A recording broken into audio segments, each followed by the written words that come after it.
evidente che ci sarà la necessità di fare una profonda riflessione e spero con grande onestà intellettuale da parte di tutti e senza scaricabarile, che spesso è la soluzione più facile che si trova. Il Partito Democratico è salito di 5 punti rispetto alle precedenti elezioni comunali di Venezia, dal 19 al 24%, ma è un risultato che conta davvero poco di fronte all'imprevista e bruciante sconfitta al primo turno della coalizione di centrosinistra. Non l'avevamo previsto, mi pare che non l'avessero previsto neanche loro, bisognerà capire come si è sviluppato questo voto, da dove nasce. Un autentico shock elettorale determinato in massima parte dall'exploit della lista Simone Venturini sindaco, Che è in totale e completa continuità con la lista Brugnaro, perché lì troviamo gli ex assessori, gli ex consiglieri comunali, e anche questa è una riflessione dalla quale bisogna partire. È stata premiata un'amministrazione secondo noi negativa, una cattiva amministrazione. I problemi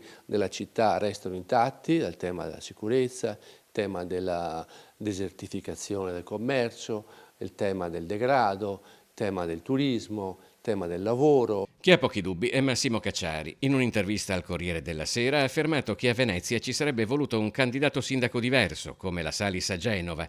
Mio nipote Tommaso, ha concluso, avrebbe preso più voti di Martella. Proprio Tommaso Cacciari in un post è stato durissimo. Questa volta perdere non era facile, ha scritto. Assessori arrestati, sindaco inquisito, una giunta completamente screditata, quando la capacità di autodistruzione del centro-sinistra diventa talento vero. Evidentemente noi non siamo riusciti, e qui va fatta un'autocritica, a far affermare la nostra proposta. Probabilmente avremmo dovuto avviare molto prima una relazione con la città, non serve una semplice campagna di ascolto, ma bisogna condividere con i cittadini i processi. Con 1091 preferenze, Nicola Pellicani è il secondo candidato più votato dell'intero Consiglio Comunale.